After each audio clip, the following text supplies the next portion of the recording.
Hello friends, ગયા લેક્ચરમાં આપણે તર્કશાસ્ત્રના પહેલા ચેપ્ટરની અંદર વિધાનોના રૂપો અને તેના સ્થાપતિ નિદર્શનો વિશે માહિતી મેળવી. એનો અર્થ જોયો અને એને લગતી જે પણ બેઝિક માહિતી હતી એ તમે જોઈ. આજે આ વિડીયોની અંદર વિધાનોના રૂપોના પ્રકારો જોવાના છે. 3 પ્રકારના વિધાનોના રૂપો છે જેના વિશે આજે આપણે ભણવાના છીએ. તો જુઓ, વિધાન માટેના રૂપના પ્રકાર. તો હું તમને રૂપના પ્રકારો સમજાવું એ પહેલા વિધાન માટેનું રૂપ શું છે એ ટૂંકમાં તમને સમજાવી દઉં. જો કે ગયા લેક્ચરમાં વસ્તુ મેં સમજાવી છે, ફરીથી એક વખત રિપીટ કરી લઈએ. વિધાન માટેનું રૂપ એ પ્રતીકોની એવી ગોઠવણી છે કે જેમાં વિધાનો નહીં પણ વિધાનપરક પરિવર્તી કે વિધાનપરક પરિવર્તીઓ અને તાર્કિક કારકો આવેલા હોય છે.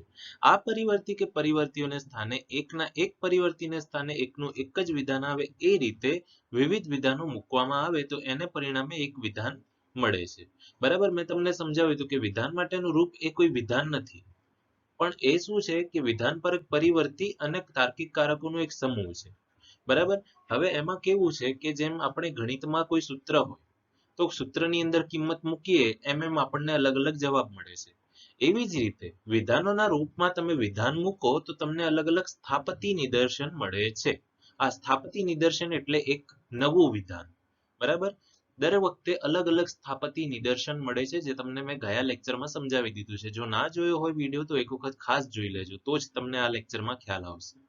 બરાબર, વિધાન માટેનું રૂપ શું છે?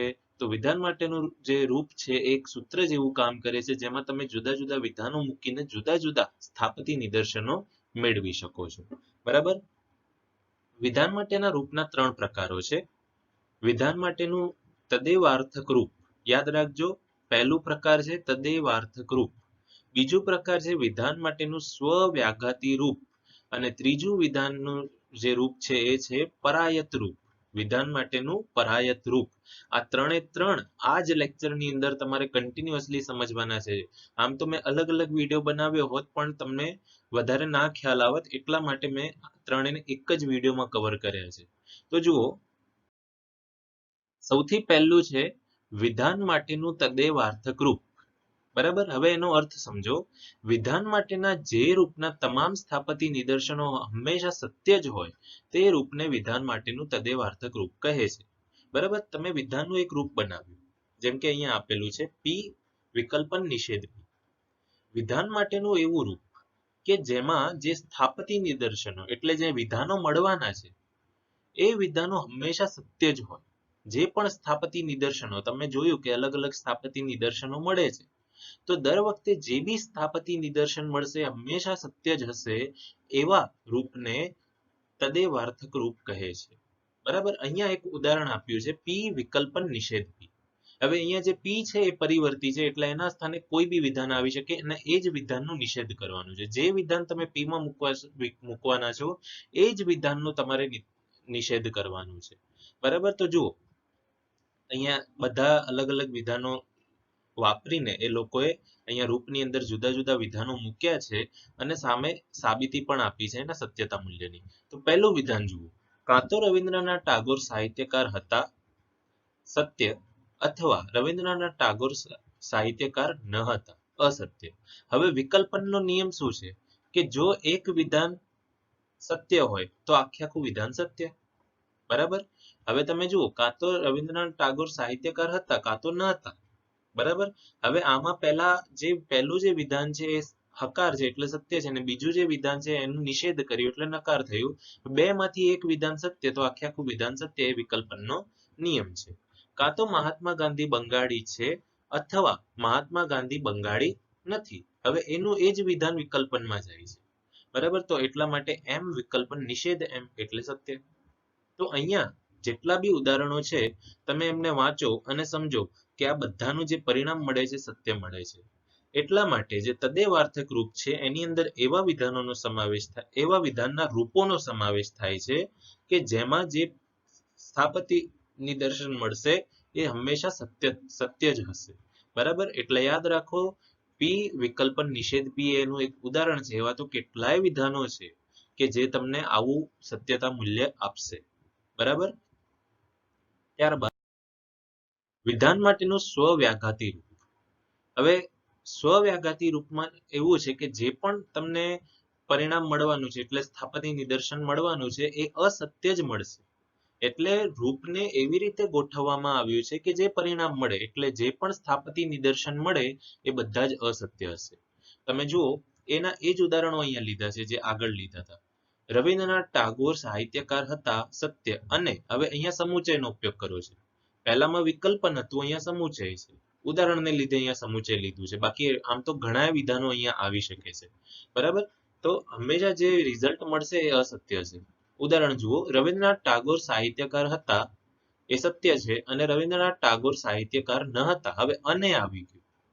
બરાબર, અને એટલે સમુચય, અને સમુચયનો નિયમ એવો છે કે જો એક બી વિધાન અસત્ય હોય ને તો આખે આખું અસત્ય થઈ જાય. હવે બધામાં એવું થશે, એક વિધાન સત્ય હશે અને બીજું વિધાન અસત્ય હશે અને પાછું વચ્ચે અને એટલે સમુચય આવતું હશે. એટલે હંમેશા આમાં જે રિઝલ્ટ મળશે એ અસત્ય જ મળશે. બરાબર, હવે રવિન્દ્રનાથ ટાગોર સાહિત્યકાર હતા અને સાહિત્યકાર ન હતા. બંને વસ્તુ કેવી રીતે એક વ્યક્તિ થઈ શકે? સાહિત્યકાર હતા પણ અને નહોતા પણ, એવું તો શક્ય નથી. એટલે એ વિધાન અસત્ય છે. એવી જ રીતે તમે બીજું વિધાન જુઓ, મહાત્મા ગાંધી બંગાળી છે એ અસત્ય છે, અને મહાત્મા ગાંધી બંગાળી નથી એ સત્ય છે. હવે એક છે અને બીજું નથી. બરાબર, અને પાછું વચ્ચે સમુચય આવે છે, તો એ તો શક્ય જ નથી, એટલે એ પણ અસત્ય. તો એવા કેટલાય રૂપો છે કે જે સ્વવ્યાઘાતી હોય છે, કે જે હંમેશા સ્થાપતિ નિદર્શનોમાં અસત્યતા જ ધરાવે છે. બરાબર, તો આ વિધાન માટેનું સ્વવ્યાઘાતી રૂપ હતું. ત્રીજું છે વિધાન માટેનું પરાયત રૂપ. પરાયત રૂપમાં એવું છે કે કેટલાક સ્થાપતિ નિદર્શનો સત્ય હોય છે જ્યારે કેટલાક સ્થાપતિ નિદર્શનો અસત્ય હોય છે. બરાબર, એને પરાયત રૂપ કહેવામાં આવે છે. તો જુઓ, અહીંયા જે ઉદાહરણ આપ્યું છે એ છે પી શરતી ક્યુ. અત્યાર સુધી જે ઉદાહરણો હતા કેવા હતા?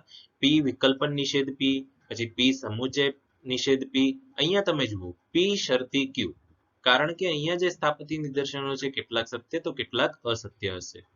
જો રવિન્દ્રનાથ ટાગોર સાહિત્યકાર હતા તો રવિન્દ્રનાથ ટાગોર તત્વચિંતક હતા. હવે આમાં બંને સત્યો છે. જો બંને સત્ય હોય તો શરતીનો નિયમ છે કે જે સત્યતા મૂલ્ય છે સત્ય જ મળવાનું છે.